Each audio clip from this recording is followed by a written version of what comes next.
Shalom warga kerajaan Allah di RGCC Malang. Kami sangat mengapresiasi dan berterima kasih kepada warga kerajaan Allah di RGCC yang sangat antusias untuk hadir beribadah bersama kami. Kami bersyukur Tuhan mempercayakan warga kerajaan Allah yang sudah hadir baik di ibadah raya maupun roki atau gereja anak.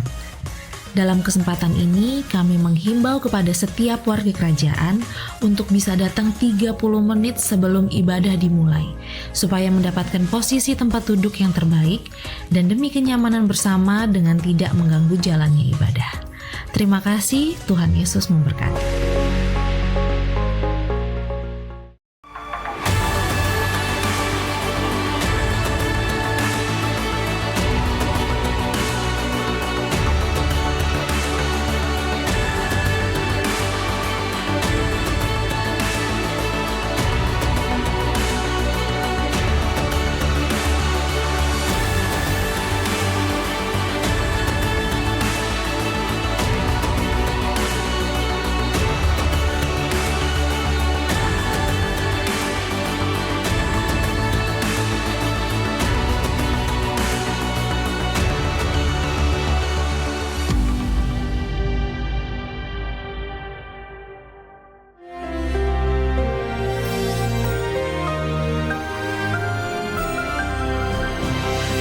Shalom warga kerajaan, how to become a kingdom influencer.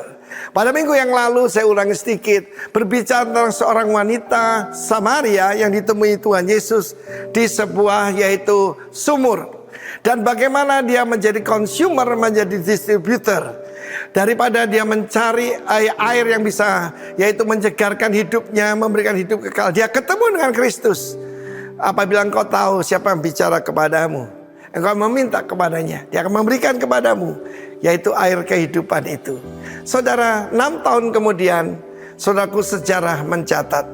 Pada saat itu, saudaraku, bagaimana banyak orang dipengaruhi lihat kehidupan perempuan Samaria ini, yang namanya adalah Potini. Dia punya 2 orang putra, Potinus yang dipanggil Victor, dan juga Yoses, dan 5 orang putri. Dia pernah menikah 5 kali, remember? Kemudian pergi ke mana? Saudaraku, ke Kartago. Saya belajar sesuatu. Ketika saya cuma ada di rumah, tidak kemana-mana, nothing happen. Tetapi ketika saya keluar melintasi batas, breakthrough, menerobos, hal-hal yang ajaib terjadi. Pada waktu dia di Kartago, Afrika, putranya yang pertama Victor menjadi tentara Romawi. Tetapi dia bersama putra bernama Yoses. Dan 5 putri masih tinggal di Samaria. Kemudian terdengar bahkan sampai Kaisar Nero. Saudara ingat bagaimana kalau seseorang itu cakap dengan pekerjaannya, bahkan dia berdiri di hadapan raja-raja. Pada saat itu singkat cerita, dia dengan 2 putranya dan juga 5 orang putri pergi menghadap Kaisar Nero. Dan saudara tahu apa yang dihadapi? Yang dihadapi adalah aniaya. Maaf ya, ke-5 putrinya dipotong payudaranya, lalu dikuliti, saudaraku, ya, mati sebagai martir. Dan pada saat itu yang disuruh mengawasi adalah putri Kaisar Nero sendiri, dan justru bertobat, dan namanya adalah Santa Domnina. Saudara, bagaimana kedua putranya?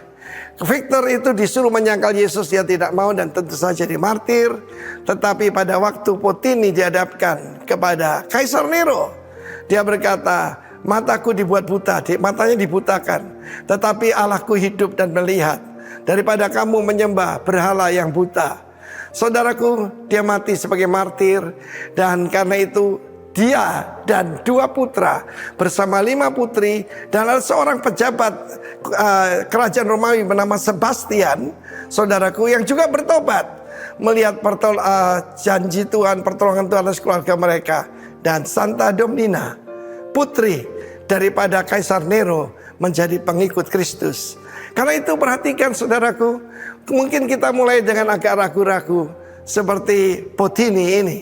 Pada waktu itu saudaraku, dia bertemu dengan orang-orang sekotanya. Dia berkata, dia menceritakan segala sesuatu apa yang aku perbuat. Seringkali dalam hidup saya, tidak selalu, seringkali Tuhan memberitahu apa yang dihadapi orang tersebut. Dosa yang disembunyikan, atau masalah yang belum dibereskan, bahkan nama orang itu, kadang-kadang rumahnya.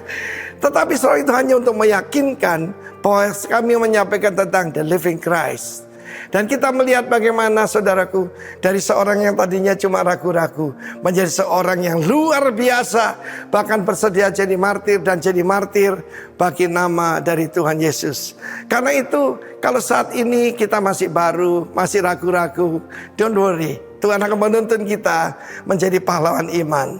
Di dalam nama dari Tuhan Yesus, terimalah kasih karunia, rahmat dan damai sejahtera dari Kristus. Sebagaimana saudaraku, istri pada Kaisar Nero bertobat lewat pelayanan Paulus, putri daripada Kaisar Nero bertobat lewat pelayanan Potini. Tuhan memberkati kita. Amin.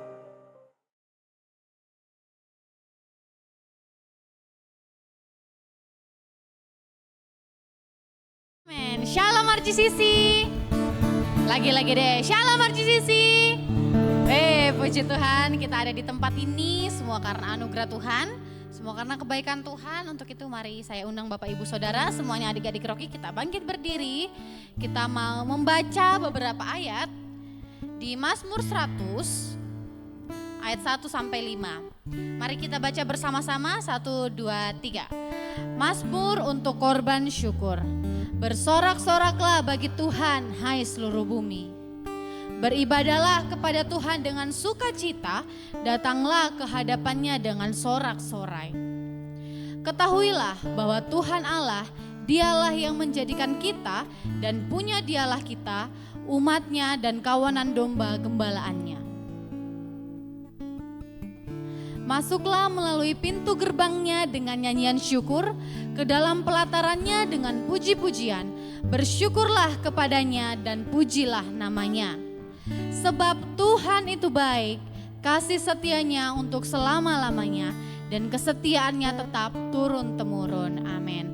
Dari ayat di sini kita mau diingatkan kembali bahwa kita hari ini beribadah. Biarlah kita beribadah, kita naikkan ucapan syukur kita, sukacita tertinggi kita buat Raja Yesus yang telah mati dan bangkit untuk menyelamatkan setiap kita. Apapun keadaan kita sekarang ini, mungkin kita sedang tidak baik-baik saja. Bagaimana saya harus bersyukur? Bagaimana saya untuk bersukacita sedangkan keadaan saya sedang tidak baik-baik saja? Tapi di tengah kesesakan kita, biarlah satu-satunya pengharapan kita, satu-satu alasan kita untuk tetap mengucap syukur, untuk mengatakan Dia tetap baik adalah kematian dan kebangkitan Kristus. Bahkan di saat kita bersukacita pun kita harus mengingat bahwa tidak ada sukacita yang lebih untuk menandingi bagaimana Kristus yang telah mati dan bangkit buat setiap kita. Untuk itu mari sama-sama kita katakan bahwa Dia adalah Allah yang baik. Mari kita sama-sama menyembah Dia. Terima kasih Tuhan buat kasih setiamu. Kami naikkan pujian. Kami naikkan syukur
the cross. Behold the cross, edge to edge, and hour by hour,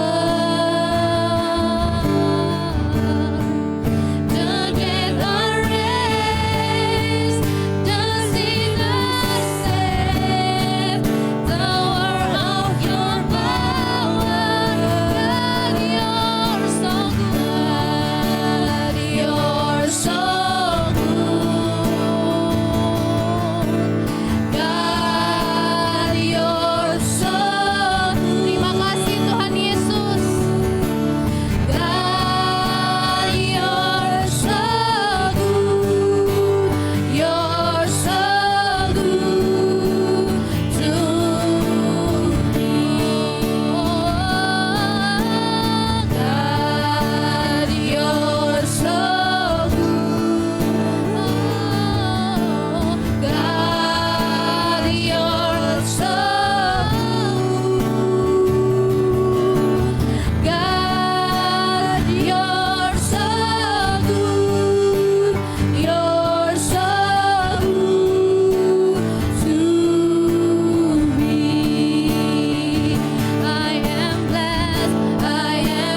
the goodness of God. Your goodness is running after me. Your goodness is running after me. Your goodness is running after me. With my life laid down, I surrender now. I give you everything. Your goodness is running after. Your goodness is running after me. Your goodness is running after me. With my life laid down, I surrender now. I give you everything. Your goodness is running after me. All my life you have been faithful. And all my life you have been so good. With every breath that I am able, I will sing. Mari sorakan betapa Dia baik buat setiap kita. Dia setia. Thank you Lord. And all my life you have been faithful. All my life you have been so good. With every breath that I am able, I will sing of the goodness of God. I will sing of the goodness of God. I will sing of the goodness of God. Thank you Lord, terima kasih. Kami bersyukur bahwa kami dipilih, kami dimiliki oleh Allah yang setia, Allah yang sangat baik. Kami bersyukur Tuhan Yesus, dan hari ini kami mau bersorak-sorai merayakan kebaikan-Mu. Buat setiap semua kita yang bersuka cita karena Tuhan Yesus yang mati dan bangkit buat kita, katakan amin. Woo!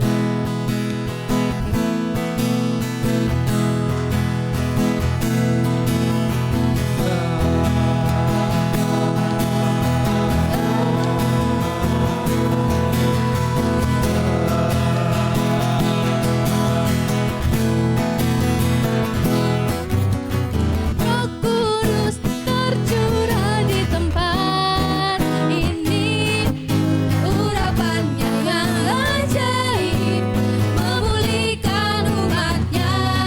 Say, Roh Kudus tercurah bagi gerejanya, membangkitkan umat pilihannya.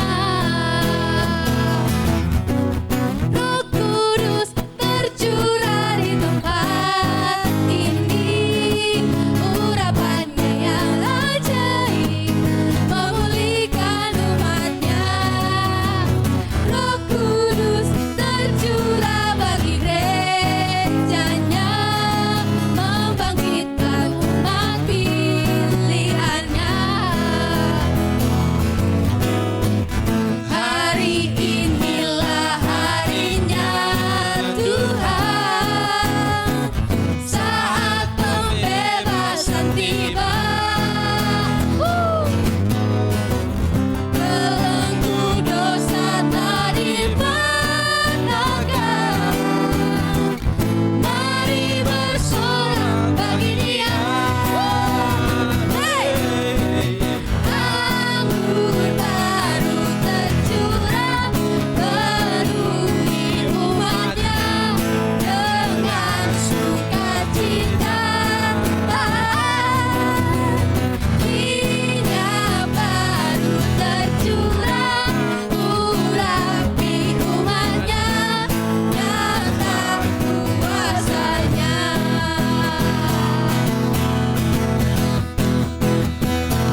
Oke.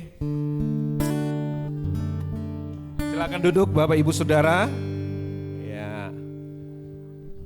Silakan duduk.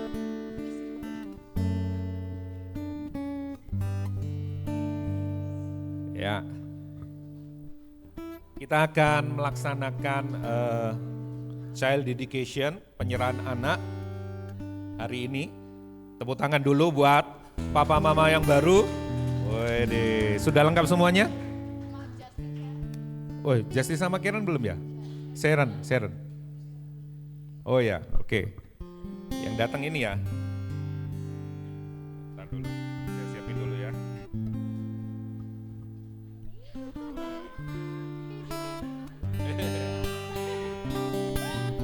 Oh ini ya.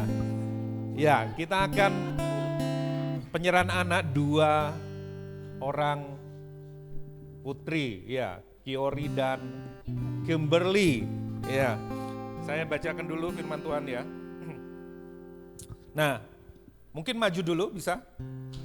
Jones, ya, dipanggil ya. Panggil dulu, oke, dipanggil dulu. Ya, sebentar ya. Ya, kita panggil Ananda Kiori Anasera Wijaya, putri pertama dari Bapak Franky Wijaya dan Priska Imeldatan. Ayo aja ke depan. Terus yang kedua, ya, Ananda Kimberly Eden Suhartono, ya, putri dari ayah Lucky Suhartono, ya, dan ibu Ayu Kristi Antari. Lah iya benar toh ibu tuh. Ya.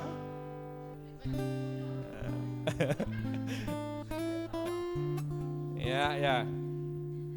Ya, mereka hari ini akan menyerahkan putri mereka kepada Tuhan.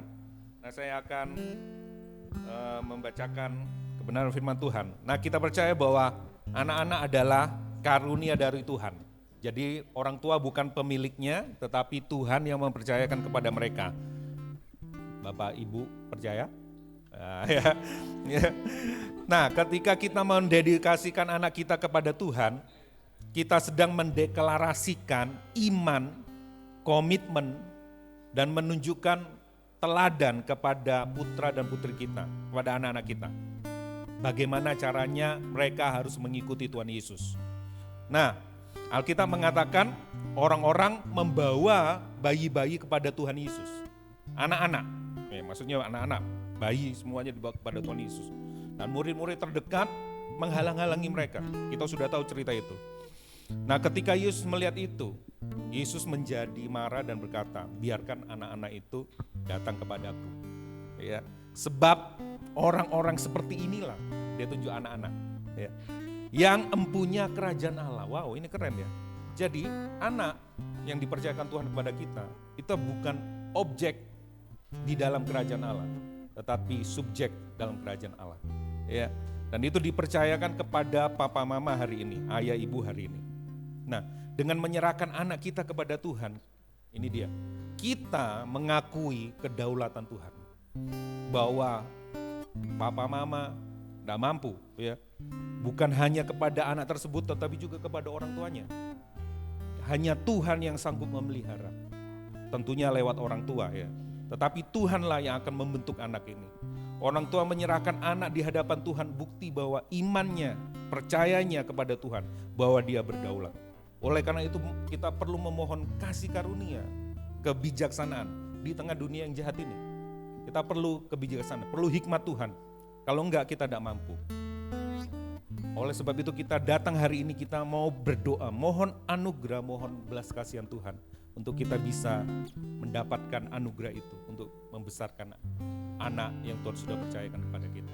Nah, kita tidak mengenal istilah, oh kami adalah keluarga demokrasi, nanti anaknya terserahlah nanti mau pilih yang mana.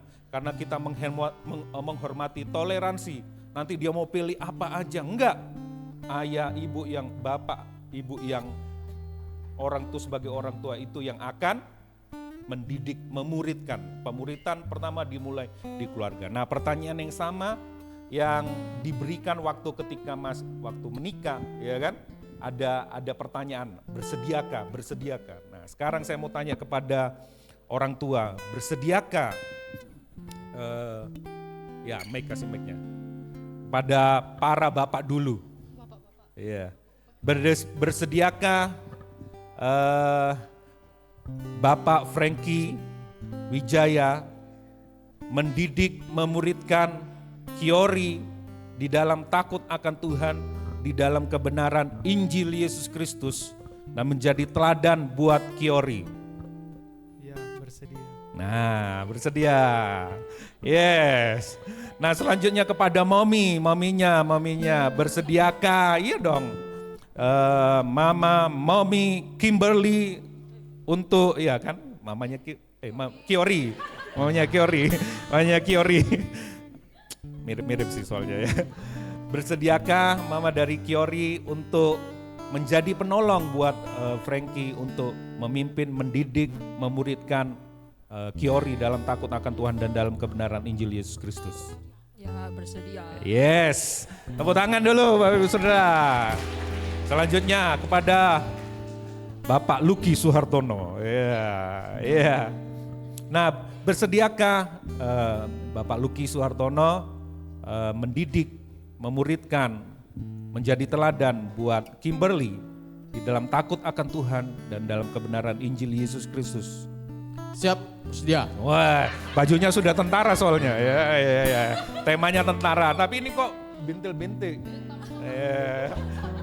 Ya, terus bersediakah mama dari Kimberly untuk mendidik, memimpin, memuridkan Kimberly dalam takut akan Tuhan dan dalam kebenaran Injil Yesus Kristus, menjadi penolong buat Lucky?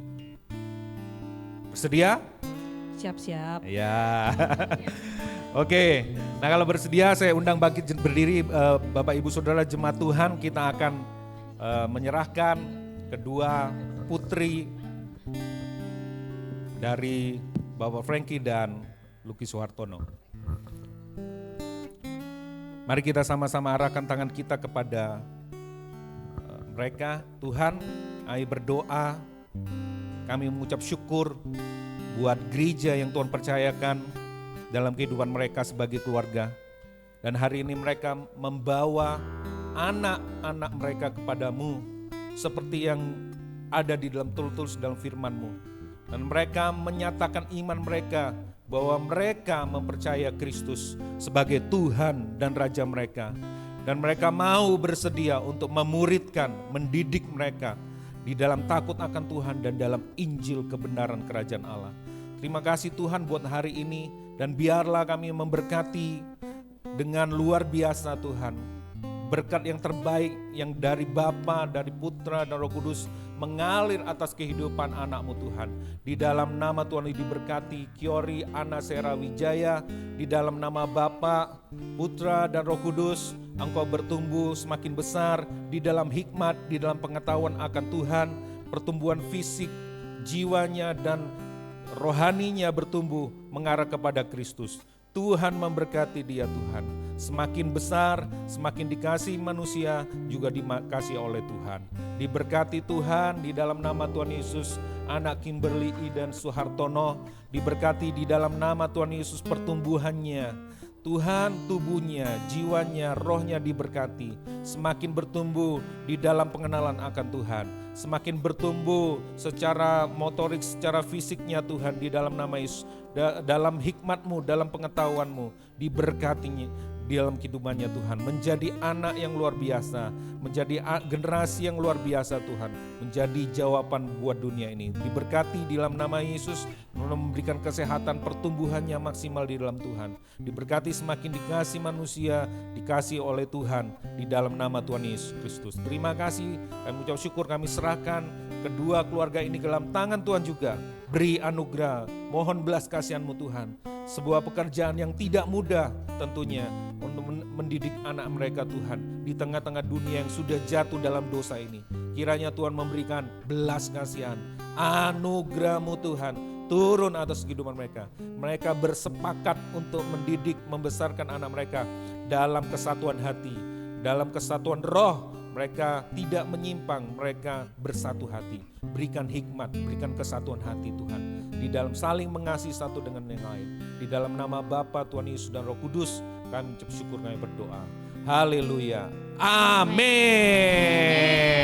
Oke. Selamat buat Kiori dan Kimberly. Bapak-bapaknya tinggal di sini, adik-adik Rocky, mari kita maju ke Ya. depan, kita berdoa. Anak. Iya. Ayo Rocky, come.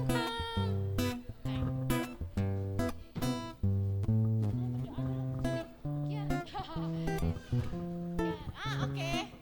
Bapak Ibu, mari kita bangkit berdiri, kita mau memberkati anak-anak di depan sini. Ya, kita berdoa dulu. Mari kita arahkan tangan kita mau memberkati mereka. Ini adalah generasi-generasi yang Tuhan percayakan untuk di tempat ini kita didik bersama-sama melalui Injil Kristus Yesus. Mari kita berdoa. Tuhan Yesus, terima kasih buat berkat-Mu, buat anugerah-Mu untuk setiap kami melalui anak-anak di tempat ini. Kami percaya Tuhan, mereka di tempat ini bukan hanya karena kebetulan orang tua mereka bergereja di sini, tapi kami yakin dan percaya mereka ada di tempat ini, tertanam, mereka bertumbuh di tempat ini semua karena anugerah Tuhan, semua karena rancangan Tuhan. Biarlah kami percaya Tuhan, hidup mereka ini terhisap di dalam rancangan Tuhan yang mulia. Kami percaya dari masa kecil mereka, bahkan mereka dari bayi sampai mereka nanti kembali kepada Bapa di surga. Kami percaya semua hal yang baik sudah Tuhan sediakan buat setiap mereka. Setiap hal-hal yang kami percaya Tuhan, mereka boleh menjadi saluran berkat bagi orang-orang di sekitar mereka. Mereka boleh mengenal Injil Kristus yang luar biasa itu, yang telah menyelamatkan setiap mereka. Itu yang menjadi pengharapan dalam kehidupan mereka sampai mereka pulang kepada Bapa. Terima kasih Tuhan Yesus. Biarlah hari ini saat mereka beribadah, biarlah Injil Kristus Yesus melalui Roh Kudus-Nya, melalui kakak-kakak di Rocky itu menembus kedalaman hati dan pikiran mereka. Sebab kami akui bahwa kami tidak mampu untuk mengubah setiap mereka tanpa Roh Kudus yang mengubah mereka secara langsung, pribadi lepas pribadi. Biarlah berkat yang daripada Tuhan Yesus Kristus yang telah mati dan bangkit untuk setiap mereka, itu mereka boleh rasakan, boleh mereka pandang setiap hari salib Kristus itu. Biarlah mereka semakin berkurang tetapi Kristus Yesus semakin bertambah dalam kehidupan mereka. Terima kasih Tuhan Yesus, kami memberkati mereka dan guru-guru Rocky yang akan mengajar hari ini. Di dalam nama Yesus semua katakan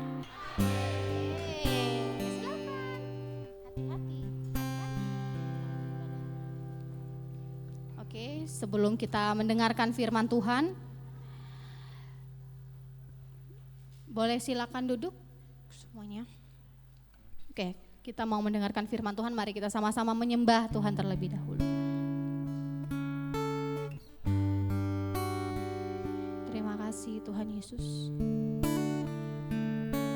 Sebab hanya Engkau yang layak Tuhan, hanya Engkau yang layak untuk kami puji. Hanya Engkau yang layak untuk kami tinggikan.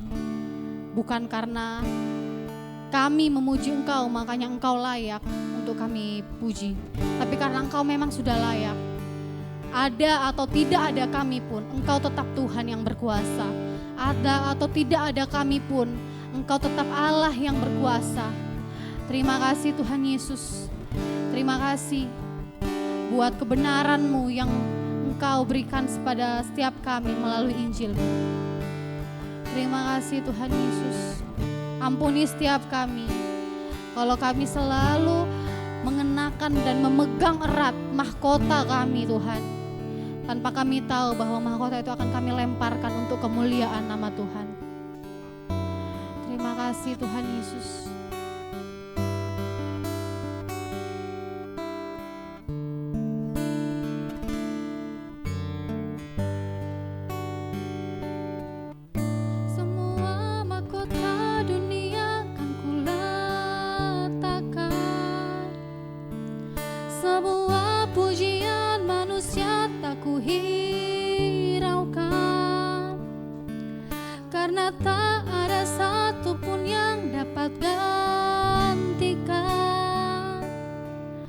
Hanya Kau yang kudus dan hanya Kau terbesar.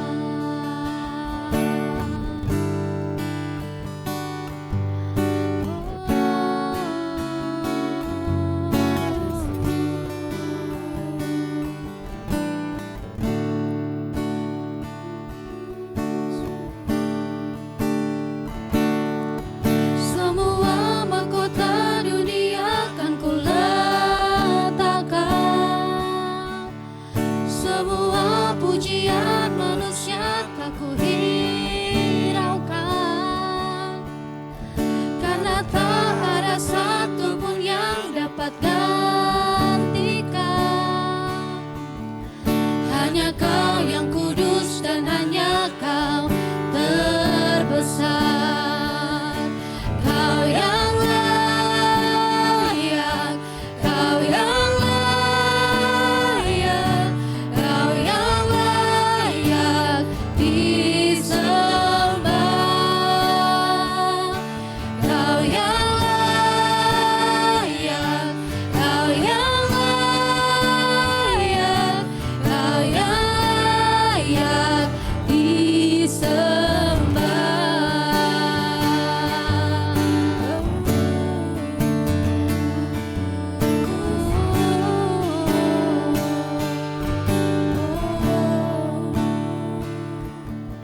Kau dekat dengan semua yang memanggilmu.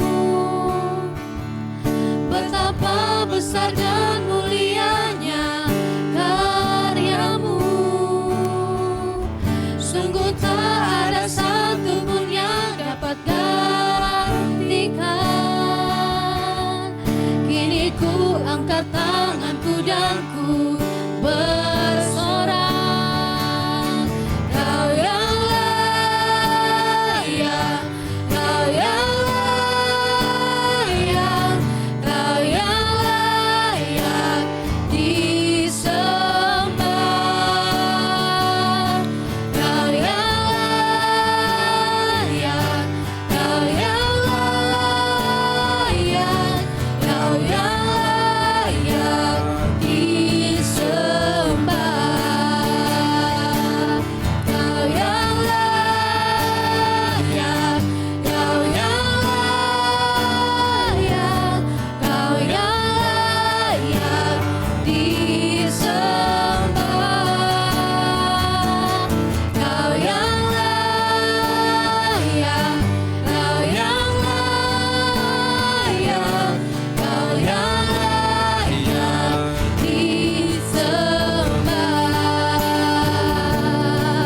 Oh, Kau yang layak Tuhan, terima pujian.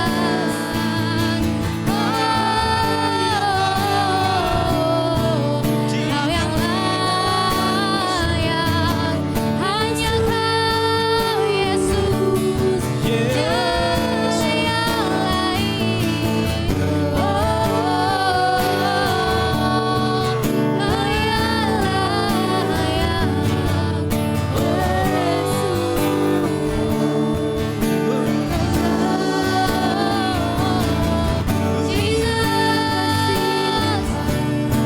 ditinggikan namamu, ditinggikan Engkau di tempat ini. Kau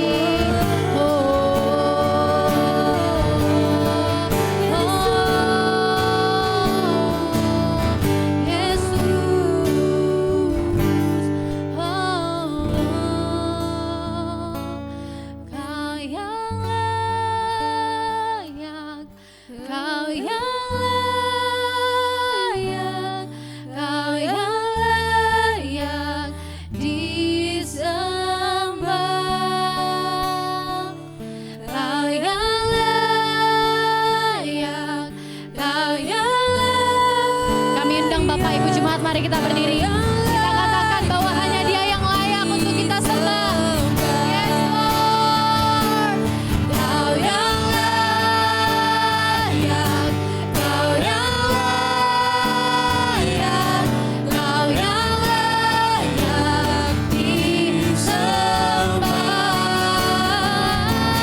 Kau yang layak, Kau yang layak, Kau yang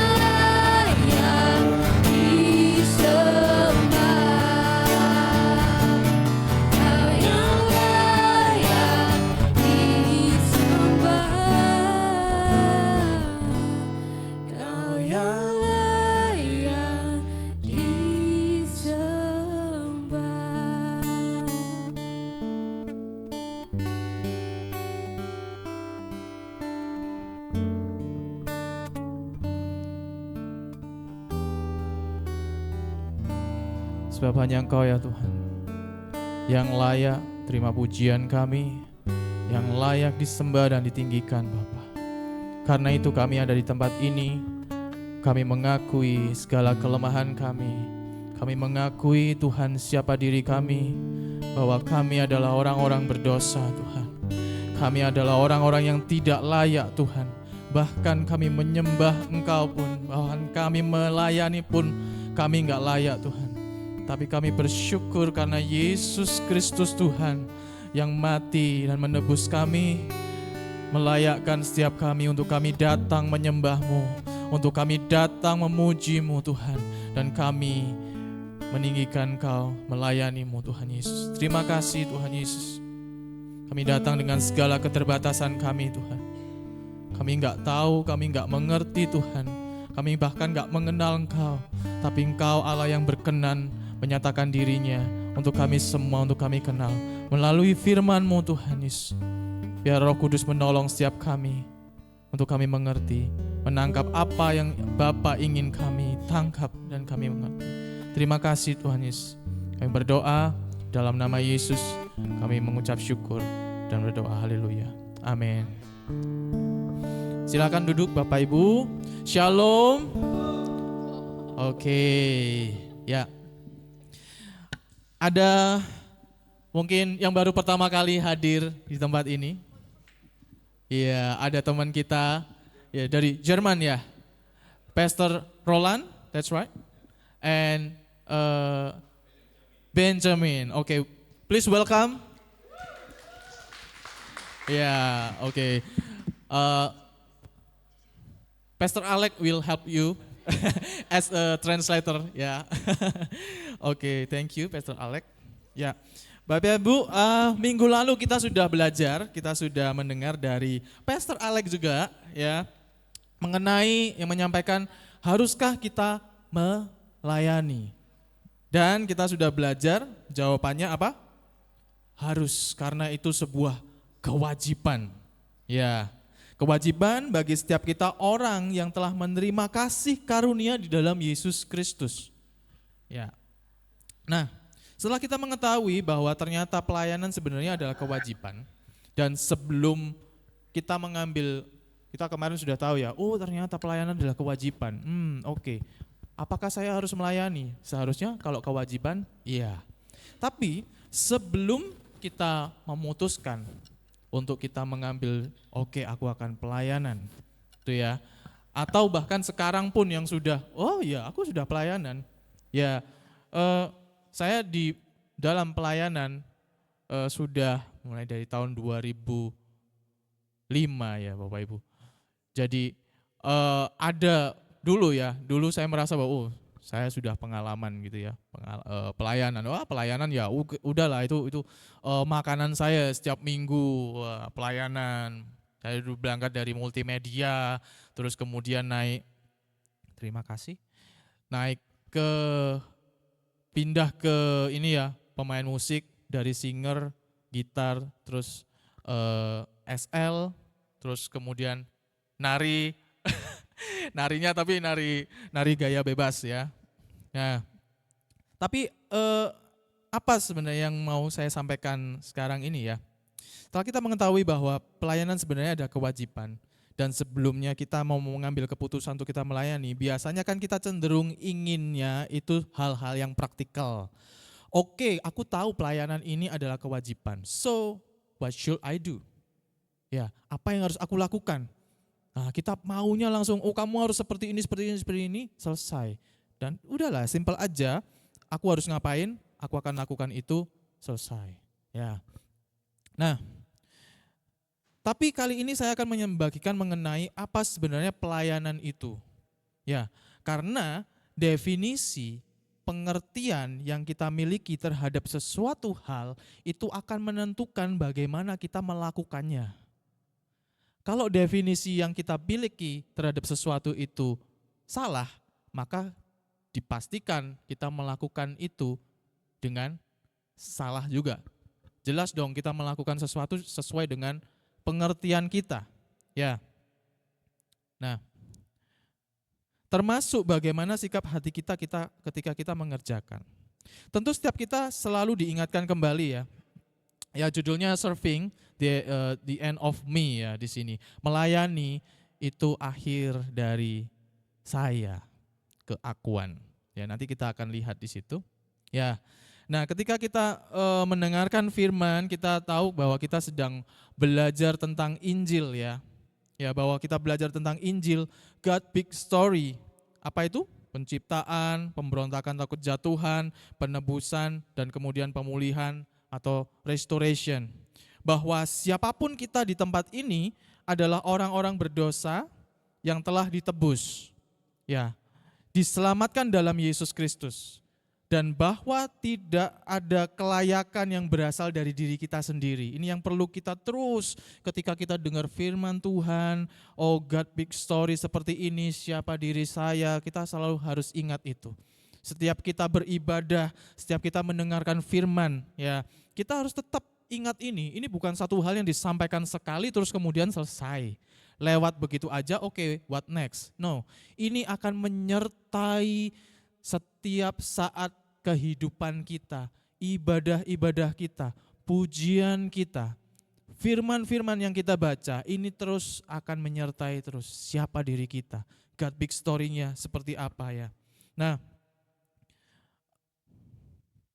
bahwa tidak ada kelayakan berasal dari diri kita. Kita adalah orang-orang yang dilayakkan karena Kristus. Kita berada di tempat ini sebagai respon kita terhadap karya Allah melalui Yesus Kristus. Maka kita perlu melihat firman, membaca firman, mendengar firman yang kita dengar ini nanti dan kita renungkan dengan menggunakan apa? Kacamata Injil, Bapak Ibu. Ya cuma Ko Alek aja yang bisa, saya pun tidak bisa. Dan sampai saat ini pun kabarnya masih banyak yang mencoba dan belum berhasil ya. Tapi ya ini gambaran aja supaya Bapak ingat kalau misalnya, oke, kacamata Injil.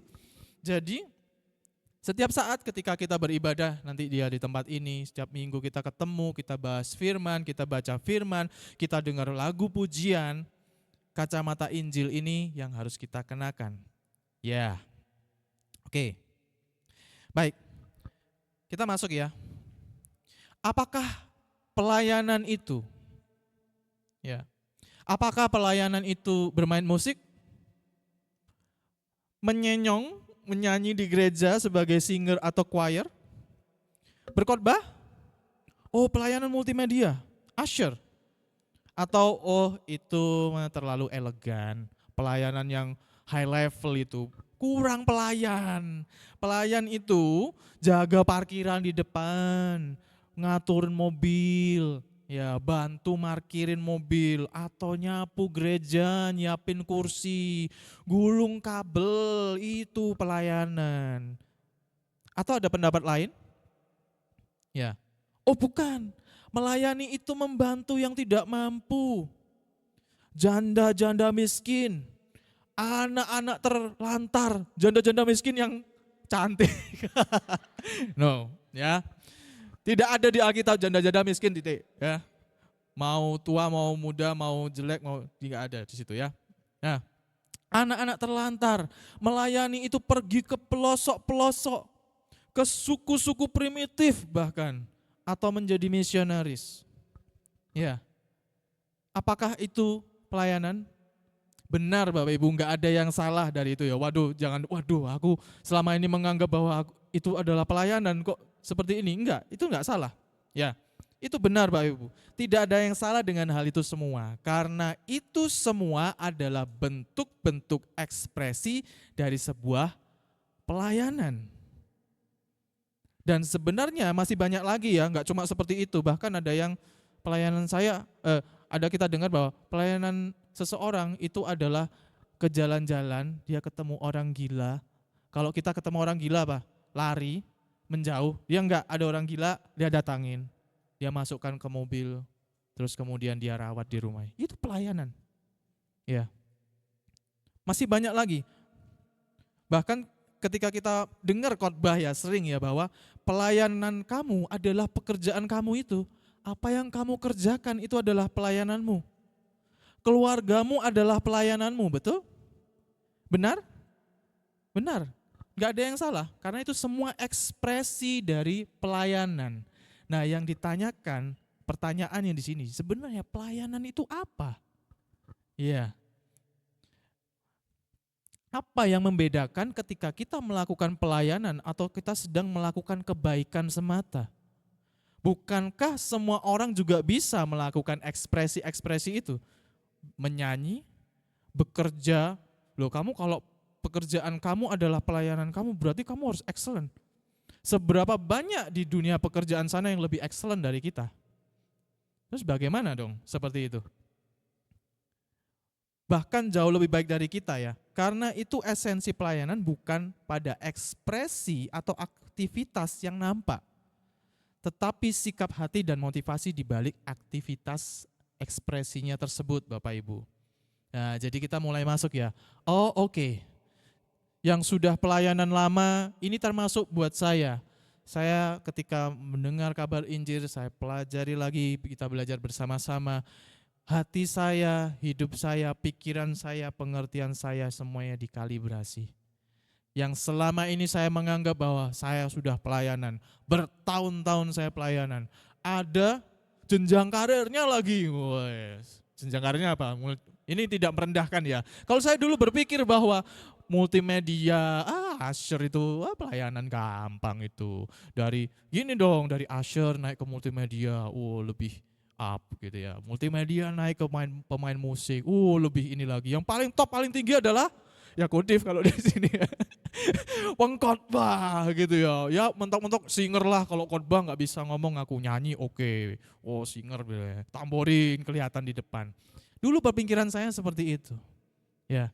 Tapi ketika kita belajar bersama dan Injil mengkalibrasi kita, semuanya berubah.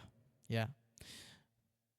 Baik, jika kita belajar berbicara mengenai pelayanan, kita dapat melihat dari pribadi Yesus sendiri sebenarnya Bapak Ibu ya.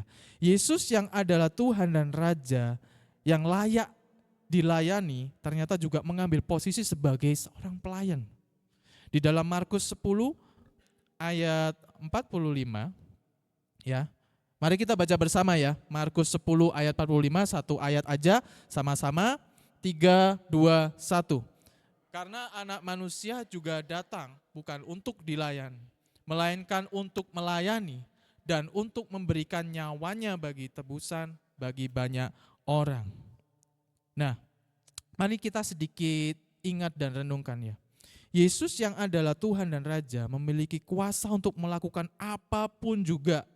Amin. Setuju? Membangkitkan orang mati? Bisa. Itu sudah paling ultimate lah kalau menurut manusia ya. Kalau nyembuhin orang dokter bisa. Bangkitin orang mati ini Tuhan ya. Ini cuma Tuhan ya. Melakukan apapun juga kuasa, tetapi ia menyatakan bahwa apa yang Yesus kerjakan, firman dan bahkan perkataan yang Yesus ucapkan tidak berasal dari dirinya sendiri loh. Tetapi dari Bapa. Artinya ya, Yesus memposisikan dirinya, dia punya kuasa. Dia Allah juga. Tapi dia mau mengambil dirinya sebagai seorang pelayan. Dalam Yohanes 4 ayat 31 sampai 34. Nah, kita baca bergantian ya. Saya yang ganjil, Bapak Ibu yang genap. Kemudian 34 kita baca bersama-sama ya. Yohanes 4 ayat 31 sampai 34. Sementara itu murid-muridnya mengajak dia, katanya, "Rabi, makanlah."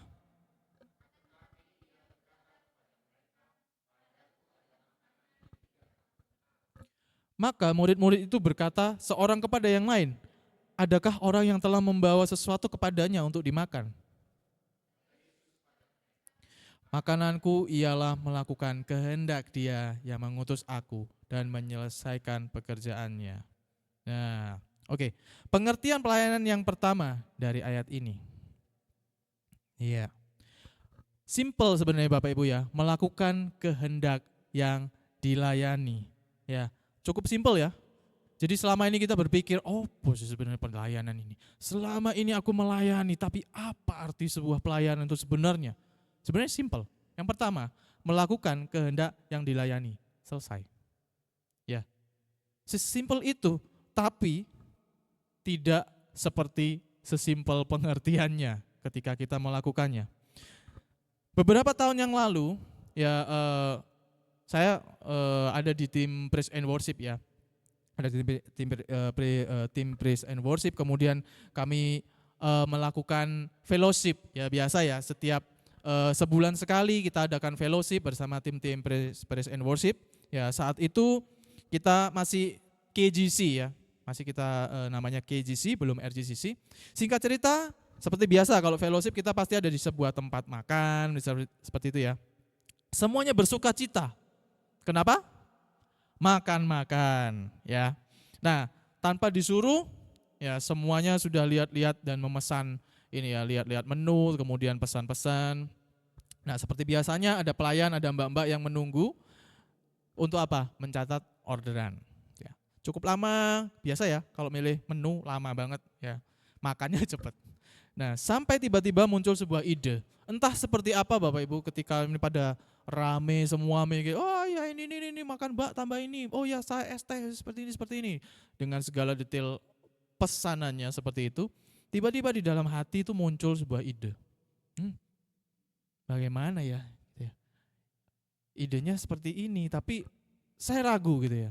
Ini mau saya lakukan atau tidak ini di dalam fellowship ini gitu ya. Akhirnya mereka sudah pesan semua, saya juga sudah pesan, mbaknya sudah kembali ke tempatnya untuk disiapkan pesanannya. Saya memberanikan diri untuk datang ke kasir ya, ke resepsionisnya. Saya menyampaikan satu hal, Mbak tolong seperti ini. Oke. Akhirnya singkat cerita selesai.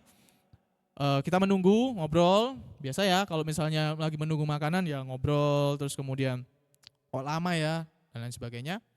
Maka datanglah pesanan itu. Datang wajah-wajah lapar sudah menjadi sumringah. Ya, satu persatu pesanan datang. Wajah sumringah pun satu persatu jadi sumringis. Datang makananku gitu ya. Mulai ada ya, akhirnya ketika datang sudah mulai ada yang lihat makanannya kok seperti ini ya. Kok seperti ini ya? Oke lah, 1 datang, 2 datang, 3 datang. Mulai ada yang protes, ya. Mulai ada yang komplain. Ada yang salah rasa. Saya ordernya matcha, kenapa yang datang strawberry? Ada yang tidak sesuai gambar. Di gambar gelasnya gede mbak, ini kenapa dicangkir? Enggak sesuai, karena saya pilih itu karena besar. Kenapa kok datangnya kecil? Ya di gambar menu pakai gelas besar ya tadi ya contohnya ya. Yang datang pakai cangkir. Ada yang tidak ada toppingnya, ada yang toppingnya salah, ada yang kurang toppingnya, bahkan ada yang pesan nasi goreng yang datang mie goreng. Ya. Ada yang protes, ada yang menerima meskipun dengan wajah kecewa. Akhirnya saya menenangkan. Rame nih ya jadinya ya. Begitu makanan datang rame, nggak cocok, ada yang nggak cocok, ada yang nggak sesuai, tambah rame lagi. Wah ini gimana? Ada yang sudah ngomong lain kali nggak makan di sini lagi dah nih. Masa kayak gini? Masa nasi goreng telurnya habis lah, apanya habis dan lain sebagainya gitu ya. Nah akhirnya saya tenangkan. Ya, saya tenangkan mereka, saya jelaskan bahwa ini hanya simulasi guys, teman-teman, ya, simulasi dari ilustrasi. Pesanan kalian belum datang yang asli. Jadi intinya saya menjelaskan kepada mereka begini. Bukankah seringkali kita seperti ini, teman-teman? Kita ini sebagai seorang pelayan, kita mengaku kita ini pelayan Tuhan. Tapi apa yang seringkali kita lakukan? Kita mengatakan kita melayani Tuhan, tapi seringkali kita tidak melakukan seperti kehendaknya. Not doing his order. Ya, tidak melakukan apa yang ia kehendaki. Bahkan lebih parahnya kita tidak mengerti apa yang Tuhan kehendaki. Saya dulu masuk dalam dunia pelayanan, saya cuma mengerti bahwa kalau saya ke gereja, saya melakukan sesuatu di gereja, itulah pelayanan. Saya berbicara bahwa kamu melayani di gereja ya, kamu melayani Tuhan dong. Iya, kamu ngapain? Saya nyanyi, saya main gitar. Oh iya, pelayan Tuhan ya. Wow, pelayan Tuhan disebut, orang yang bermain musik di gereja disebut pelayan Tuhan. Semua orang yang melakukan apa kegiatan di gereja, pelayan Tuhan. Tapi yang lebih parah adalah kita tidak mengerti apa kehendak Tuhan. Ya, itu seperti seorang pelayan yang menyajikan hidangan tanpa mengerti apa yang diorder sama pelanggannya. Tolong disajikan, pelanggannya order apa? Sekarang wes pokoknya iki tak kasih. Nah, ya. Bahkan beberapa sering kita mengklaim kita telah memberikan yang terbaik bagi Tuhan. Ini sebenarnya mengerikan ya Bapak Ibu. Pernah enggak sih? Saya juga pernah sebenarnya. Teman-teman, kita harus memberikan yang terbaik buat Tuhan. Bagaimana caranya? Permainan musikku harus bagus dong. Seragamnya, kamu tidak memberikan yang terbaik buat Tuhan. Kenapa kamu celananya pendek? Ayo pakai celana panjang, pakai sepatu, jas, berdasi gitu. Kenapa? Loh, kita harus memberikan yang terbaik buat Tuhan. Ya.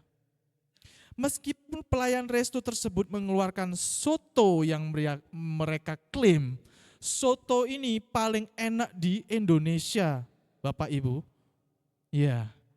Terus kemudian diberikan kepada seorang pelanggan yang pelanggannya pesan sate. Pelayan ini bukan pelayan yang baik sebenarnya. Kenapa? Mereka tidak melakukan sesuai dengan order. Mereka tidak melakukan sesuai dengan kehendak. Ya. Injil menyingkapkan tentang karya Allah, perbuatan yang telah dilakukan dan kehendaknya. Melalui Injil kita mengenal siapa diri kita sebenarnya dan apa kehendak Tuhan. Ya.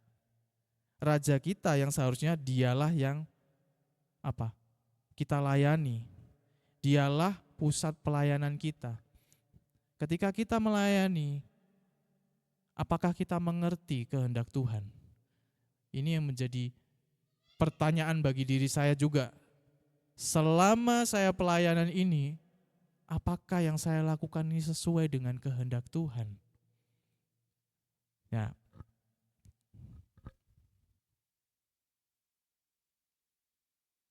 Ya, Opa Tim Keller ya.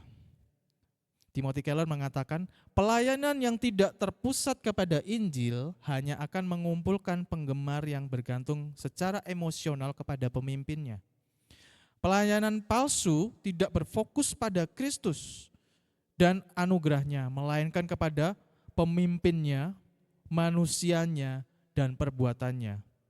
Tetapi pelayanan yang berpusat kepada Injil akan membangun murid-murid yang memandang kepada salib dan beriman kepada Kristus saja serta anugerahnya yang menyelamatkan. Pertanyaannya sekarang adalah siapa yang kita layani selama ini, Bapak Ibu? Jika kita melayani Tuhan tanpa mengerti apa kehendak Tuhan bagi kita untuk kita kerjakan, artinya kita sedang melayani diri kita sendiri. Apa yang menurut kita baik saja yang kita lakukan. Kita enggak pernah mau tahu apa kehendak Tuhan bagi kehidupan kita, tapi kita cuma taunya adalah ini yang bisa aku lakukan yang terbaik buat Tuhan. Ya, apakah itu pelayanan? Selama saya puas itu yang terbaik bagi Tuhan. Loh kok aneh? Kalau saya main musiknya, wah keren ini. Tim musik kali ini, Jami, thank you guys. Ya, terima kasih guys, kalian melakukan yang terbaik bagi Tuhan. Yang puas saya, tapi saya klaim ini terbaik buat Tuhan. Apakah itu benar? Tapi bukan berarti terus musiknya setelah itu, kalau kayak gitu acak-acakan aja lah. Enggak, ya Bapak Ibu. Pusat pelayanannya adalah diri kita jadinya. Meskipun judulnya melayani Tuhan. Nah, dalam hal ini ya ada yang menarik dari yang kita baca ini ya, dari pernyataannya Tim Keller ini ya. Yang mungkin selama ini terlewat Bapak Ibu. Ya, saya menganggap bahwa pelayanan ya sudah pelayanan lah. Pelayanan ya seperti itu, saya beraktivitas, saya berorganisasi, saya ngatur ini seperti ini, saya tampil, kemudian selesai, oke, kemudian next berikutnya seperti itu. Ada yang terlewat, atau yang mungkin kita ngerti tapi kita kesampingkan dan kita tolak itu.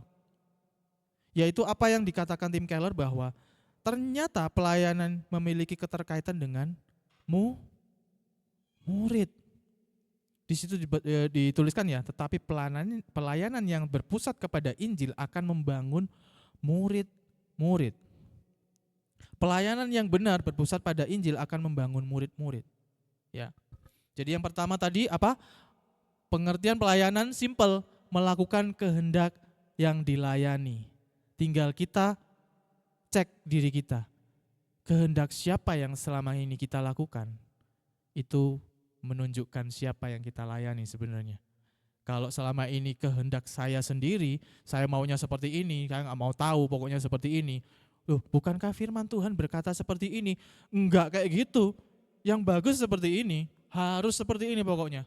Kalau nggak seperti ini, nggak bisa.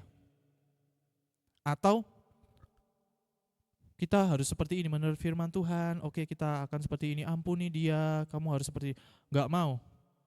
Enggak mau, pokoknya seperti ini. Aku maunya seperti ini. Ya. Nah, jadi pengertian pertama, pelayanan itu sebenarnya adalah melakukan kehendak yang dilayani. Yang kedua, pertanyaannya siapa yang kita layani? Yang kedua, pelayanan itu bagian dari pemuritan, Bapak Ibu. Tidak dapat dipisahkan dari yang namanya murid dan pemuritan. Di dalam Yohanes 12 ayat 26, apa yang Yesus katakan? Saya bacakan ya. Barang siapa melayani aku, ia harus mengikut aku. Dan di mana aku berada, di situ pun pelayanku berada. Barang siapa melayani aku, ia akan dihormati Bapa. Yang saya kasih tanda di situ dan ditebelin, ya, ia harus mengikut aku. Siapa? Pelayanku harus mengikut aku. Sebentar, di sini sebenarnya ada yang sedikit aneh. Kalau di ayat yang sebelumnya, ya, ayat yang sebelumnya di Markus 10 ayat 45, loh, Yesus berkata, aku datang bukan untuk dilayani. Tapi kok di Yohanes 12 ayat 26, kok berkata, barang siapa melayani aku, dia harus mengikut aku. Apakah kedua ayat ini bertentangan? Tidak, Bapak Ibu. Ya, jadi yang di Markus 10 ayat 45, Yesus mengatakan anak manusia datang bukan untuk dilayani, tapi untuk melayani. Ia berkata dari sisi kemanusiaan Yesus. Dia menyebut anak manusia. Tapi di Yohanes ini, Yohanes 12 ini ditulis setelah kejadian Yesus apa? Naik keledai, dielu-elukan di Yerusalem. Ia berbicara sebagai raja di sini. Maka ia berkata, barang siapa melayani aku, ia harus mengikut aku. Ya, kata mengikut di sini yang dipakai adalah akoloteo. Artinya apa? To follow one who precedes. Mengikuti orang yang ada di depannya. Join him as his attendant. Menyertai dia, accompany him. To join as a disciple. Become or be his disciple. Jadi intinya, ya,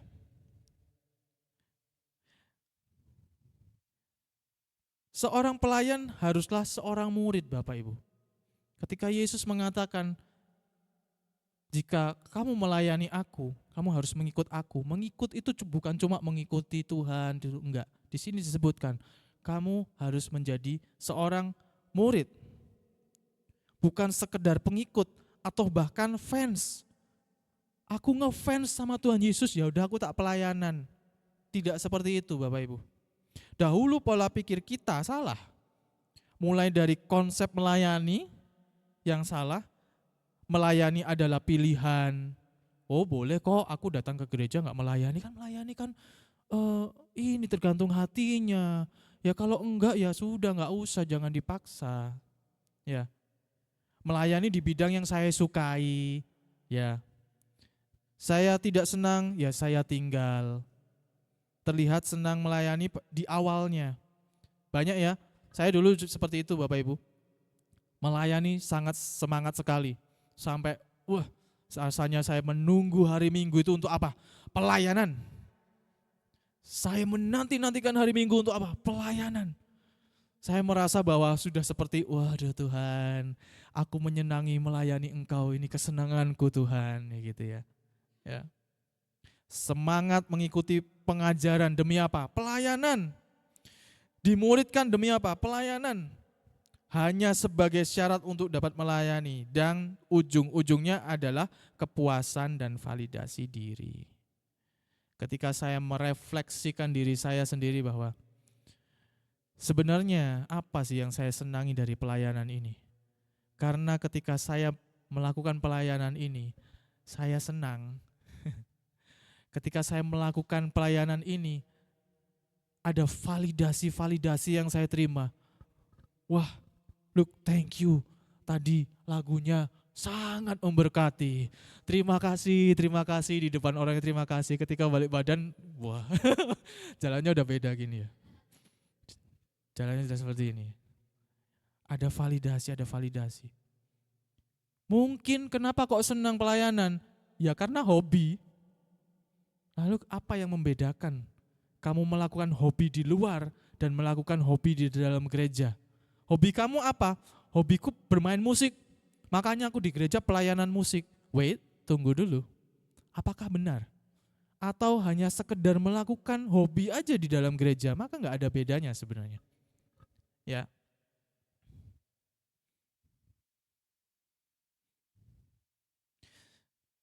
Semangat di depan, tetapi begitu sudah tidak lagi menyenangkan. Ya, kita tahu mungkin yang sudah sering pelayanan, sudah pernah pelayanan, yang sudah bertahun-tahun pelayanan, yang sudah jadi pastor, senior pastor, tahu bahwa di dalam dunia gereja pun ada yang namanya gesekan. Ya, dulu menyenangkan, bermain musik, segala macam. Wah, satu tim solid. Tapi tidak menjamin dalam satu tim itu tidak ada yang namanya gesekan. Ketika tidak lagi menyenangkan, maka mulailah hilang dan berhenti untuk melayani. Ya. Tapi bersyukur bahwa Injil memberikan gambaran yang jelas dan dasar yang jelas ya Bapak Ibu. Sehingga mengubahkan pola pikir kita terhadap segala hal termasuk pelayanan ini. Pemuritan bukan syarat yang dikejar agar dapat pelayanan. Tetapi seorang pelayan pasti dimuridkan. Dan murid pasti melayani. Ya. Pemuritan dan pelayanan adalah hal yang tidak dapat dipisahkan. Hanya melayani saja tanpa dimuridkan. Atau dimuridkan saja tanpa melayani. Enggaklah, cukuplah aku ikut Bible study, aku cukuplah ikut Exalt, Equip, udah cukuplah. Untuk melayani, sudah enggaklah, yang penting aku mengenal Tuhan. Enggak bisa Bapak Ibu. Ya, kalau Pastor Alex minggu lalu ya menyampaikan bahwa pelayanan ini ternyata kewajiban. Ya, ternyata kewajiban. Artinya itu setiap orang yang kita yang sudah terima kasih karunia Tuhan itu wajib sebenarnya. Ya. Karena itu Bapak Ibu, jika kita menyadari bahwa pelayanan dalam ibadah yang kita lakukan setiap minggu pun merupakan tindakan pemuritan. Sadar enggak sih? Ketika kita kenapa liturginya seperti ini, kenapa kok berbeda ya dengan gereja-gereja lain? Gereja-gereja lain mungkin ada seperti ini, tapi kita atur. Oke, kita atur liturgisnya seperti ini. Ya. Tindakan pemuritan jemaat dan mengarahkan jemaat kepada Injil Kristus Sang Raja kita. Setiap liturgi apapun itu, ketika kita mungkin datang masuk ke sini, kemudian ada saat teduh, ada call to worship, lagu-lagu yang dinyanyikan, dan firman yang disampaikan, semuanya berpusat kepada Injil. Artinya bahwa ketika kita pelayanan pun, kita juga memuridkan. Ya. Segala pemuritan yang dikerjakan bukan supaya Bapak Ibu Saudara jadi muridnya Pastor David Victor. Ya, selama ini yang mengajar siapa? Pastor David. Aku jadi muridnya Pastor David.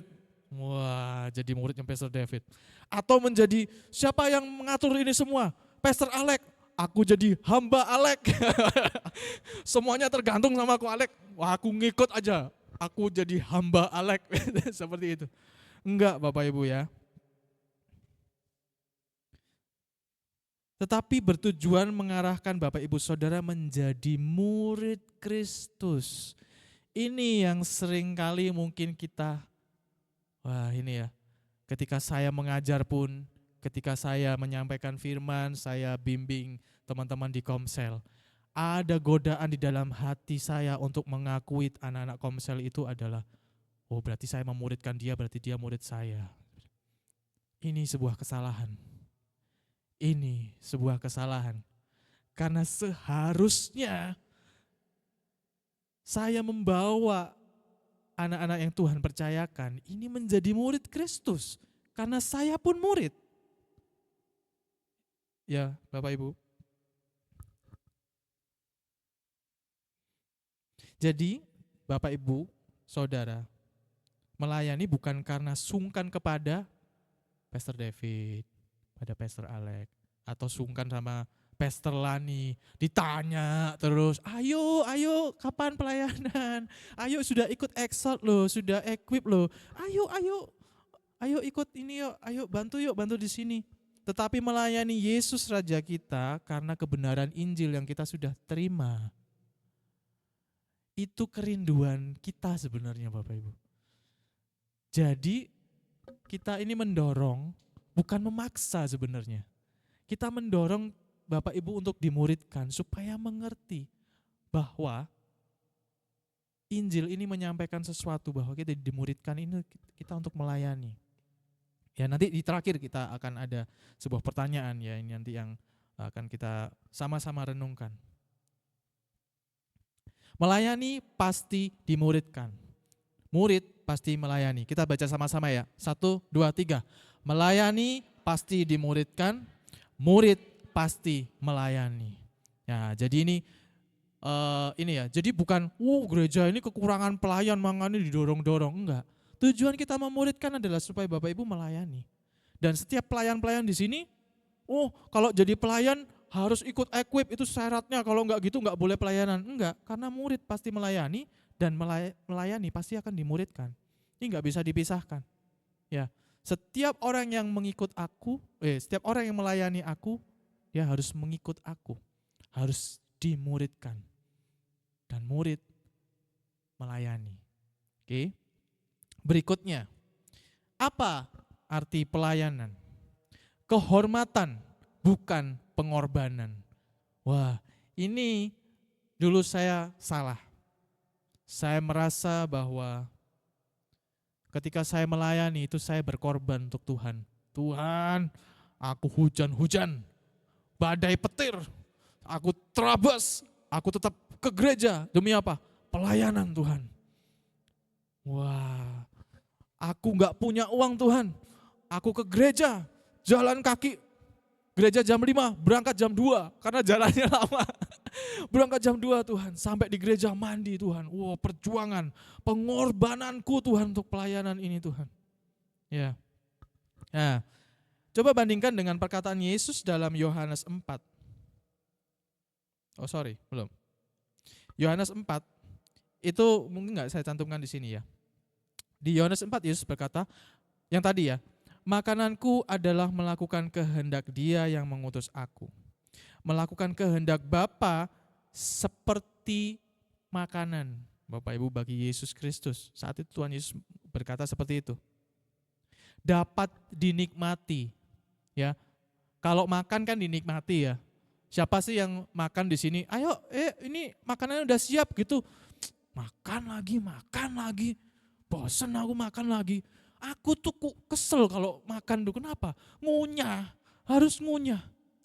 Males aku hasilnya makan, tapi ya karena kewajiban ya disuruh makan lah ya makan aku.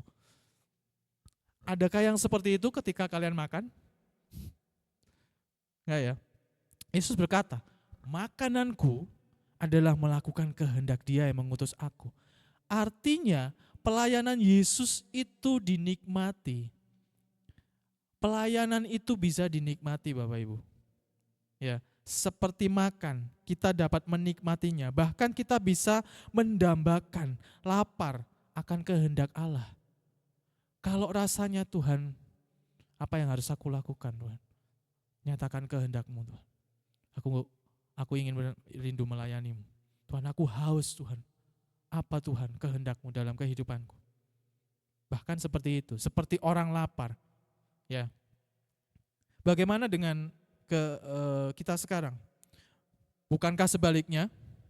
Coba direnungkan. Kalau Yesus berkata melakukan kehendak Bapa seperti makanan bagiku. Bagaimana dengan kita sekarang? Kita lebih mudah melakukan dosa seperti makan, bukan? Kita menikmati dosa, bukan?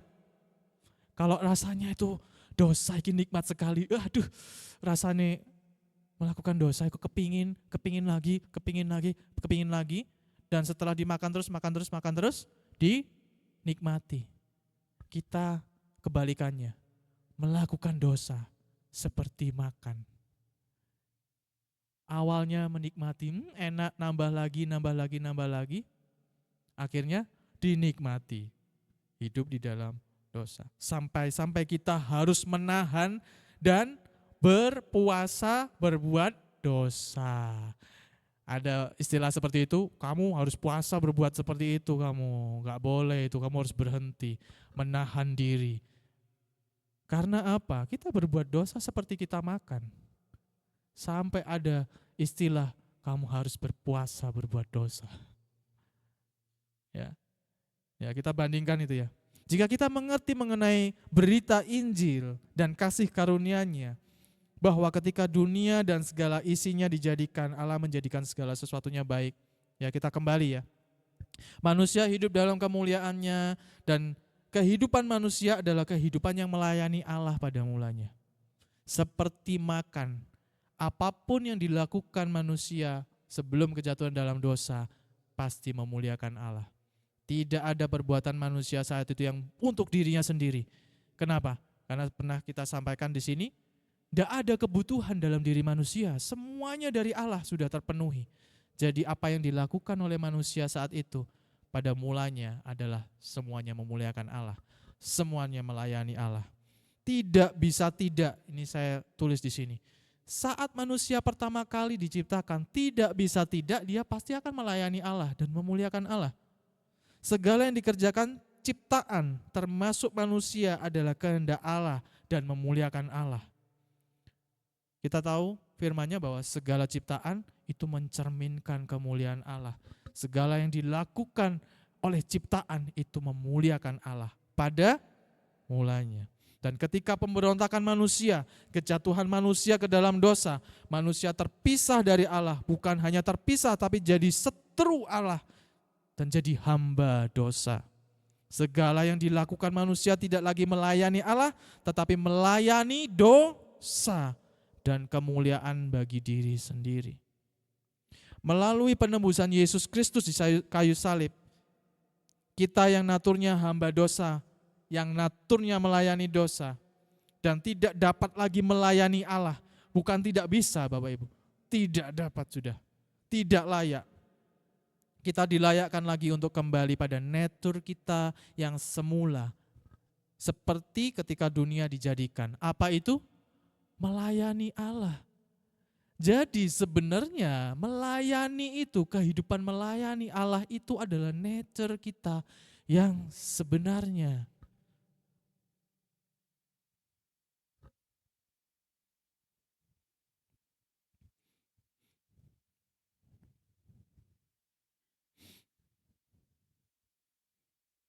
Melalui penebusan Yesus Kristus di kayu salib, kita yang nature-nya tadi adalah hamba dosa, melayani dosa, dan tidak dapat lagi melayani Allah, dilayakkan kembali untuk pada nature kita yang semula, seperti ketika dunia dijadikan, menjadi hamba kebenaran dan melayani Allah. Nature yang dinanti-nantikan seperti sakit bersalin oleh seluruh ciptaan, Bapak Ibu. Kapan ini si manusia ini dipulihkan kembali nature-nya, memuliakan Tuhan. Itu ada ayatnya ya, saya nggak tulis di sini. Jika demikian, bukankah pelayanan yang oleh karena Kristus kita dilayakkan adalah sebuah kehormatan? Di sini ketika saya menyiapkan firman Tuhan ini, itu sangat-sangat menegur saya sebagai yang menyatakan saya diri sebagai saya pelayan Tuhan selama ini. Saya menganggap bahwa pelayanan ini adalah pengorbanan dari diri saya sendiri untuk Tuhan. Saya menganggap saya sudah berbuat banyak untuk Tuhan. Saya merasa sudah berjasa selama ini di RGCC buat Tuhan. Tapi ternyata tidak. Ketika saya merefleksi diri saya, hati saya, apakah selama ini yang saya lakukan ini memang kehendak Tuhan? Ternyata banyak kehendak-kehendak saya sendiri itu, Bapak Ibu, yang sering saya lakukan. Ya. Tetapi ada pertanyaan lagi nih. Kenapa kalau disebut kehormatan bukan pengorbanan, kenapa terasa berat dan banyak yang harus dikorbankan? Saya tidak menyangkal bahwa pelayanan itu menyenangkan. Nggak perlu, berarti kamu nggak perlu hujan-hujan gitu ya. Atau kamu nggak perlu berjalan kaki, atau kamu nggak perlu effort, kamu nggak perlu apa. Enggak, tetap Bapak Ibu. Tetap ada hal yang rasanya itu harus dikorbankan, diberikan. Ya. Di dalam Filipi 2 ayat 6-8, saya bacakan ya. Kristus Yesus yang walaupun dalam rupa Allah tidak menganggap kesetaraan dengan Allah itu sebagai milik yang harus dipertahankan, melainkan telah mengosongkan dirinya sendiri dan mengambil rupa seorang hamba dan menjadi sama dengan manusia, dan dalam keadaan sebagai manusia ia telah merendahkan dirinya dan taat sampai mati, bahkan sampai mati di kayu salib. Pengorbanan yang kita rasakan adalah karena saat kita melayani, Bapak Ibu, kita memasuki sebuah proses yang namanya the end of me. Ketika Yesus mengambil rupa sebagai seorang hamba, yang statusnya dia itu adalah Allah, Raja, berkuasa. Dia mengambil rupa seorang hamba, dia mengosongkan dirinya, dan dia merendahkan dirinya.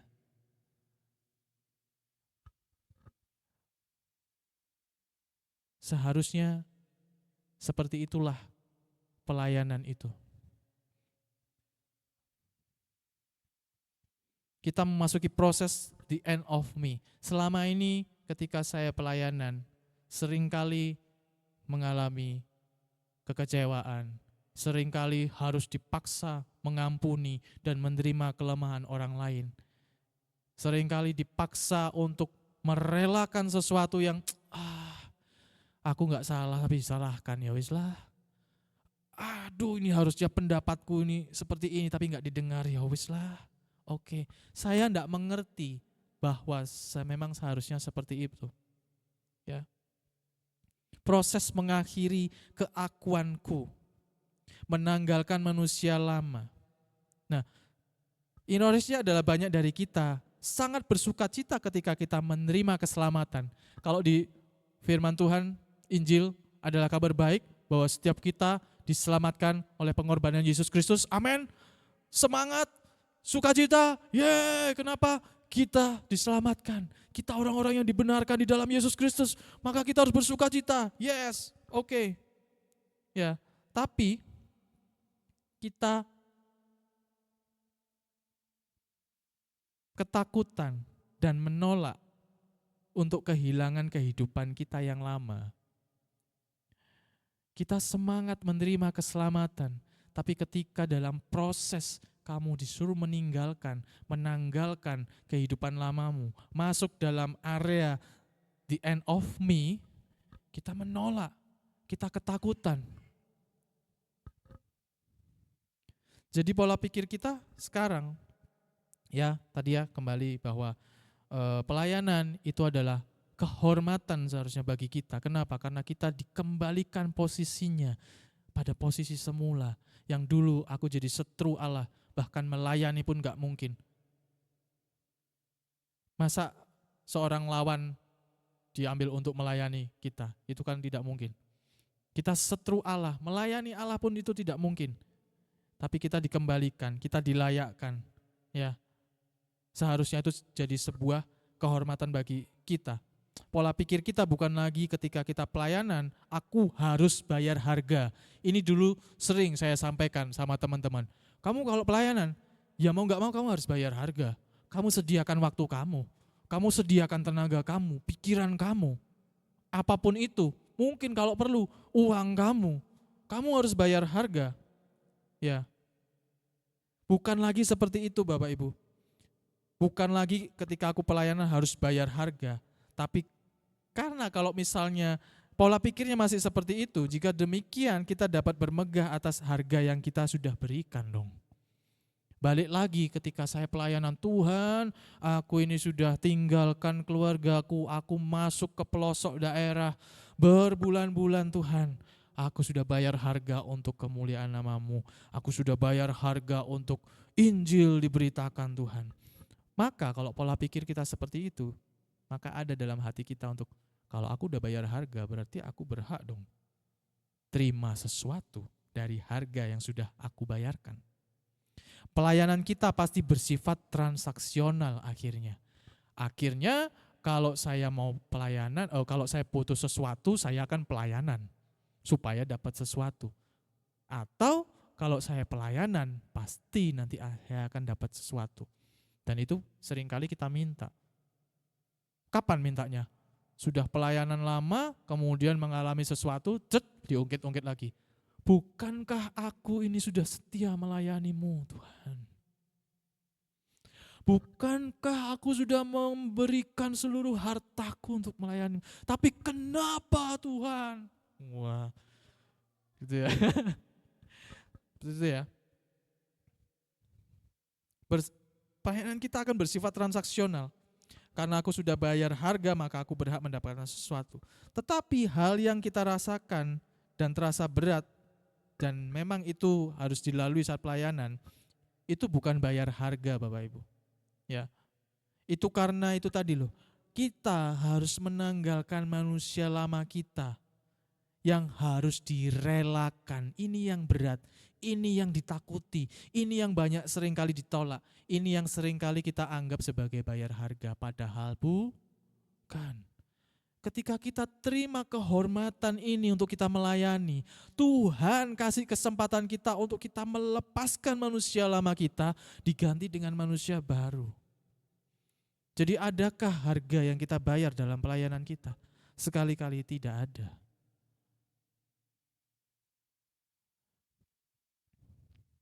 Jadi kita mengerti sekarang bahwa melayani bukan tentang apa yang bisa kita lakukan untuk Tuhan, tetapi suatu kehormatan dan ekspresi karena kasih karunia Kristus yang melayakkan dan memampukan kita untuk kembali melayani Dia melalui proses pemuritan. Pandang Yesus, Dialah Sang Raja dan Dialah sekaligus pelayan sejati. Dia yang adalah Raja segala raja, mengosongkan dirinya, datang bukan untuk dilayani tapi melayani. Di Taman Getsemani, sang pelayan sejati itu melakukan kehendak sang Bapa. Ini pelayanan Yesus yang ultimate, menyerahkan dirinya untuk mati bagi kita, supaya kita menerima anugerah sebagai pelayannya, sehingga di dalam Dia kita dilayakkan, dimampukan untuk mengenal kehendaknya dan melayani Bapa. Sehingga kita dapat memandang bahwa pelayanan adalah kewajiban sekaligus hak yang Tuhan berikan bagi kita. Hak yang dikembalikan bagi kita semua. Dulu kita enggak layak untuk melayani. Meskipun kita merasa kita sudah melayani, tapi ternyata kita hanya melayani diri kita sendiri. Bersyukur kepada Tuhan bahwa kita menerima pesan Injil, mengalibrasi hati kita tentang bagaimana kita melayani dan apa itu pelayanan. Kesimpulannya, ada 4 hal yang saya tuliskan di sini. Yang pertama, pelayanan bukan tentang apa yang hendak kita lakukan untuk Tuhan, tetapi apa yang Tuhan kehendaki untuk kita lakukan. Kedua, pemuritan bukan syarat untuk dapat pelayanan, tetapi pelayanan adalah bagian dari pemuritan. Karena seorang murid pasti melayani dan seorang pelayan pasti akan dimuridkan. pusat pelayanan bukanlah diri kita, bukan program organisasi gereja, tetapi Injillah pusatnya yang mengarahkan kepada Sang Raja Yesus Kristus. Yang terakhir, pelayanan bukan kita membayar harga bagi Tuhan, tetapi kehormatan dan ekspresi karena harga yang telah dibayar Yesus Kristus di kayu salib, hingga kita layak untuk melayani Dia. Pertanyaan reflektif. Pemain musik bisa maju ke depan. Satu aja pertanyaan, tapi ini mengganggu saya setiap saat, setiap hari. Mengingatkan saya terus, siapa diri saya dan apakah kehidupan saya, kehidupan yang melayani. Kita percaya bahwa telah diselamatkan, amin.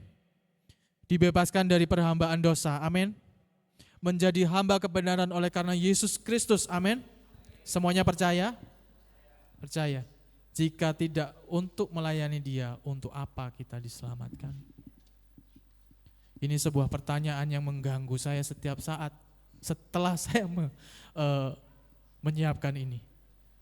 Kalau saya senang diselamatkan di dalam Yesus Kristus, kalau saya bersuka cita karena berita Injil itu, dan saya percaya Tuhan, aku diselamatkan di dalam-Mu. Pertanyaannya, untuk apa saya diselamatkan Tuhan? Kita sekarang mengerti bahwa gambaran besar Tuhan yang diwujudkan melalui Yesus Kristus, penebusannya, itu memberikan anugerah, bukan hanya keselamatan Bapak Ibu. Bukan cuma kita supaya kita masuk ke dalam surga, supaya kita diselamatkan, supaya kita kehidupannya jadi lebih baik dan lain sebagainya. Tetapi lebih dari itu semua, ketika kita diselamatkan, kita dilayakkan, posisi kita dikembalikan lagi sebagai pelayan Allah. Kita mengenal kehendak Tuhan melalui Yesus Kristus dan Injilnya. Yang dulu kita nggak layak, kita dilayakkan lagi sehingga kita ada di tempat ini untuk kita menyembah dan melayani Dia. Ini menjadi pertanyaan buat kita semua dan bagi saya juga. Yang pertama, apakah selama ini saya memang benar-benar sudah melayani Bapa, melayani Tuhan? Saya menyebut status diri saya adalah pelayan Tuhan. Tapi apakah saya mengenal kehendak Tuhan yang saya layani? Sebenarnya kehendak siapa yang selama ini saya lakukan? Adakah ego saya sebenarnya yang saya layani? Adakah pelayanan selama ini itu hanya menyenangkan saya karena itu hobi saya? Adakah saya egois di hadapan Tuhan dan menyebut ini yang terbaik buat Tuhan padahal ini gak sesuai dengan apa yang Tuhan kehendaki? Ketika saya merasa bahwa terima kasih Tuhan, saya percaya saya diselamatkan oleh Engkau. Pertanyaannya, untuk apa saya diselamatkan? Tidak ada lain selain untuk melayani Dia. Mari kita berdoa. Bapa, terima kasih. Hamba-Mu terbatas, kami semua terbatas Tuhan. Tapi Engkau dan Roh Kudus-Mu tidak terbatas. Roh Kudus-Mu yang memimpin setiap kami, mengingatkan setiap kami dan mengajarkan kami lebih lagi, lebih dalam lagi Tuhan. Bukan hanya di tempat ini, tapi ketika kami pulang, Roh Kudus-Mu menyertai kami, mengubahkan hati dan pikiran kami, menggerakkan hati kami, semakin melihat keindahan Kristus dan kemuliaannya Tuhan, mengagumi kasih karunia-Nya Tuhan Yesus, dan mengucap syukur. Dan kami gak takut lagi Tuhan untuk kami melangkah, untuk kami mengenal kehendak-Mu dan kami melayani-Mu Tuhan. Dimanapun kami berada Tuhan, apapun yang kami lakukan Tuhan Yesus, kami ingin melayani-Mu Tuhan. Nyatakan kehendak-Mu dalam setiap kehidupan kami dan hati kami ya Bapa. Ampuni kami Tuhan jika seringkali kami melakukan apa yang bukan kehendak-Mu. Jika seringkali kami menyebut kami melayani-Mu, tapi benarnya adalah diri kami, ego kami sendiri Tuhan yang kami layani. Kami gak mampu Tuhan. Biarlah kami mengerti bahwa Yesus Kristus sang pelayan yang sejati itu, yang berhasil, yang sukses, yang luar biasa Tuhan, yang melakukan kehendak-Mu. Hanya di dalam Yesus yang memampukan kami untuk kami menjadi pelayan-pelayan-Mu Bapa. Biarlah kami mau menyadari itu semua Tuhan Yesus. Thank you Lord Jesus.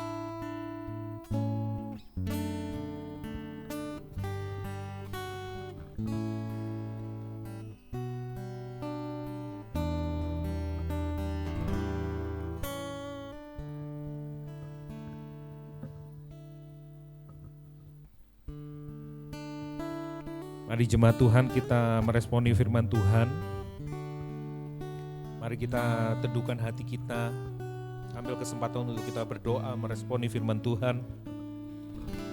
Apa yang menjadi kehendak Bapa, apa yang menjadi kehendaknya dalam setiap kehidupan kita, biarlah itu yang menjadi kesukaan kita. Yesus pernah berkata di Yohanes 6:29, jawab Yesus kepada mereka, inilah pekerjaan yang dikehendaki Allah, yaitu hendaklah kamu percaya kepada Dia yang telah diutus Allah. Hendaklah kita percaya, kita beriman kepada Dia.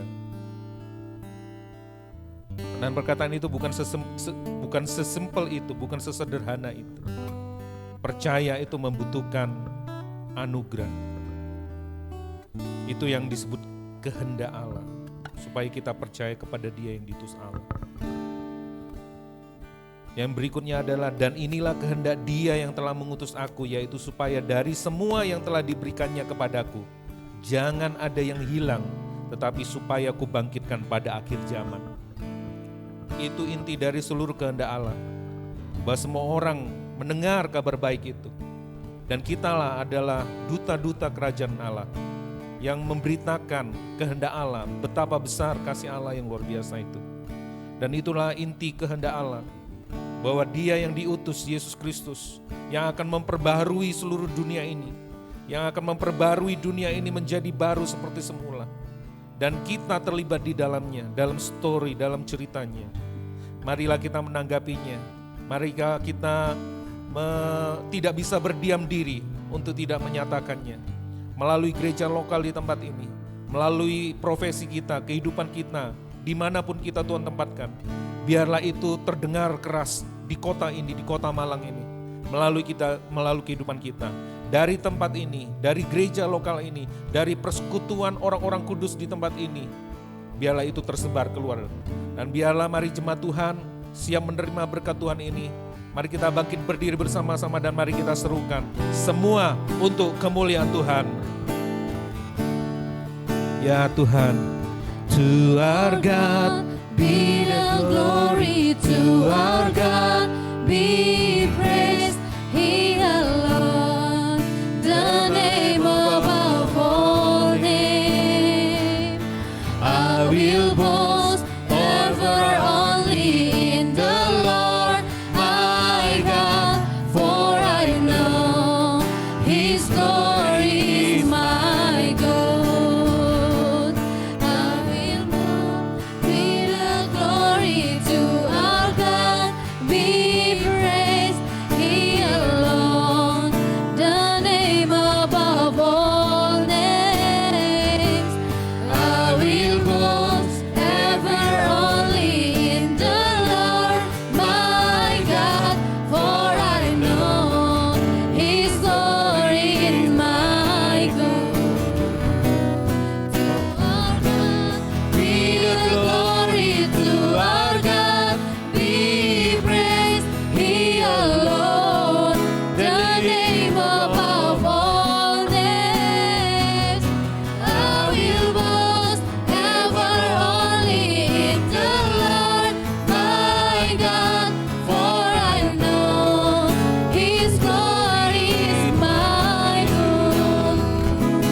For I know His glory is my good. For I know His glory is my good. Dan terimalah berkat Tuhan ini, berkat pengutusan.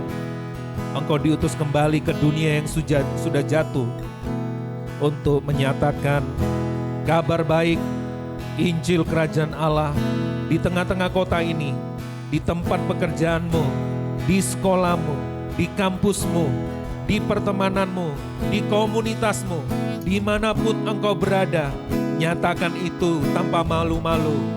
Karena Injil adalah kekuatan Allah yang menyelamatkan.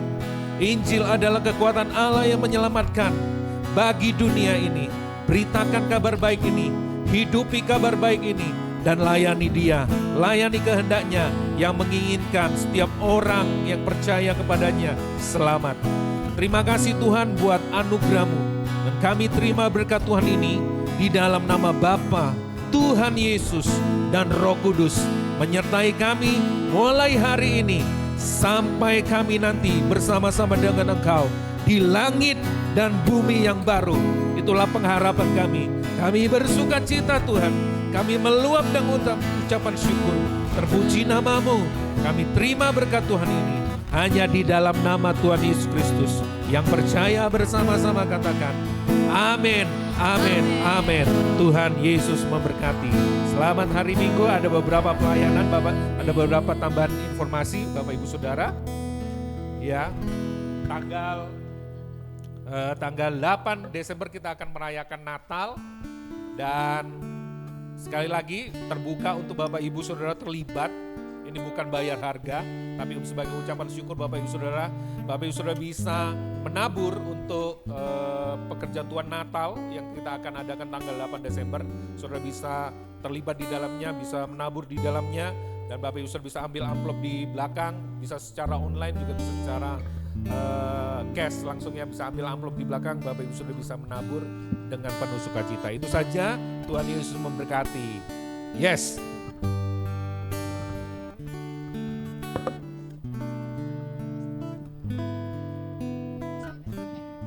Selamat hari Minggu, Tuhan Yesus memberkati.